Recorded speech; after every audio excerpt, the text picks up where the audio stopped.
আমরা যতদিন পর্যন্ত রাজপথে আছি, আমাদেরকে হাসিনা কিনতে পারে নাই, আমাদেরকে আওয়ামী লীগ কিনতে পারে নাই।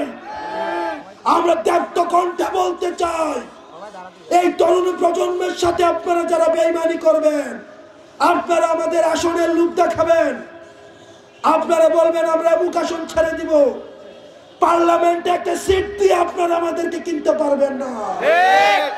আপনারা যারা আওয়ামী লীগের বিচার বাদ দিয়ে আওয়ামী লীগের পুনর্বাসনের জন্য চিন্তা করছেন, আপনারা এই তরুণ প্রজন্মের সাথে আপনারা দালালি করছেন। প্রিয় সহযোদ্ধা, আপনারা দেখছেন আমাদের ক্রিয়াশীল যে রাজনৈতিক দলগুলো, তারা খনিজ ফ্যাসিস্ট শেখ হাসিনার বিচার নিয়ে তাদের মধ্যে আমরা কোনো কথা দেখি না। আমরা দেখি আগামী নির্বাচনে আওয়ামী লীগ থাকবে কি থাকবে না সেটি নিয়ে তাদের মধ্যে আলাপ আলোচনা হচ্ছে, কিন্তু আওয়ামী লীগকে কিভাবে নিষিদ্ধ করা যায় সেটি নিয়ে তাদের মধ্যে কোনো আলাপ আলোচনা নাই। কারণ তাদের মধ্যে ভোট ব্যাংকের চিন্তা রয়েছে, তাদের মধ্যে আওয়ামী লীগের ব্যবসার চিন্তা রয়েছে। আওয়ামী লীগের পুনর্বাসনের মধ্য দিয়ে আওয়ামী লীগের ব্যবসাগুলোকে তারা দখল করতে চায়, আওয়ামী লীগের রাজনৈতিক কাঠামোকে তারা দখল করতে চায়। আমরা তরুণ প্রজন্ম স্পষ্ট ভাবে বলতে চাই, আওয়ামী লীগ নির্বাচনে আসবে কি আসবে না, আওয়ামী লীগ পলিটিক্যালি ফাংশন করবে কি করবে না, এই আলাপ আলোচনা অনেক পরে।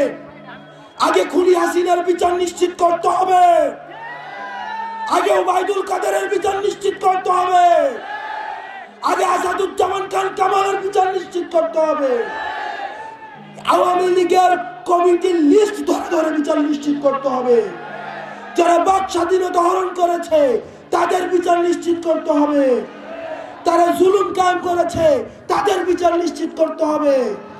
আগে তাদের বিচার নিশ্চিত করা হবে, তারপরে ওই আলোচনা আসবে যে আওয়ামী লীগ পলিটিক্যালি ফাংশন করবে কি করবে না। বিচারের পূর্বে যারা আওয়ামী লীগকে রাজনীতিতে দেখতে চান, আমরা স্পষ্টভাবে বলতে চাই, আপনারা যারা জুলাই গণঅভ্যুত্থানে আমাদেরকে দেখেছেন, আমাদের হারানোর কিছুই নাই, ছাত্র জনতার হারানোর কিছুই নাই। স্পষ্টভাবে বলতে চাই, নির্বাচনে আওয়ামী লীগ আসবে কি আসবে না সেই আলাপ বাদ দিয়ে আওয়ামী লীগের বিচার নিশ্চিতের জন্য প্রত্যেকটি রাজনৈতিক দল থেকে আপনারা আলাপ তুলুন। দয়া করে ক্ষমতামুখী হয়েন না।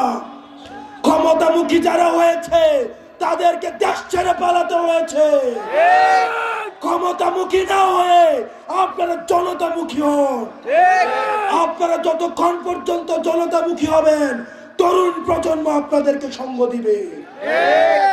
হাসিনার পথকে আপনার অনুসরণ করার প্রয়োজন নাই, আপনারা ক্ষমতা কাঠামোকে অনুসরণ করার প্রয়োজন নাই। আপনারা যে শপথ নিয়ে মানুষের সেবা করতে এসেছেন, আপনারা সেই সেবাটি করুন। আপনারা যদি মনে করেন কোন রাজনৈতিক দলের দালালি করবেন, তাহলে হারুনকে যেভাবে দেশ থেকে পালাতে হয়েছে, বেনজিরকে যেভাবে দেশ থেকে পালাতে হয়েছে, জনগণ যেভাবে ছুঁড়ে ফেলেছে, তাহলে কিন্তু আপনিও সেই কাতারে লিপিবদ্ধ হবেন। পুলিশ এবং জনতা আমরা ভাই ভাই, সুতরাং রাজনৈতিক বিভাজনে না গিয়ে আমাদের আওয়ামী লীগের পুনর্বাসনের প্রশ্নে আমরা ঐক্যবদ্ধ থেকে তারা যেন আর পুনর্বাসিত না হতে পারে সেই জায়গায় ঐক্যবদ্ধ থেকে পরবর্তী বাংলাদেশ বিনির্মাণ করবো আমরা।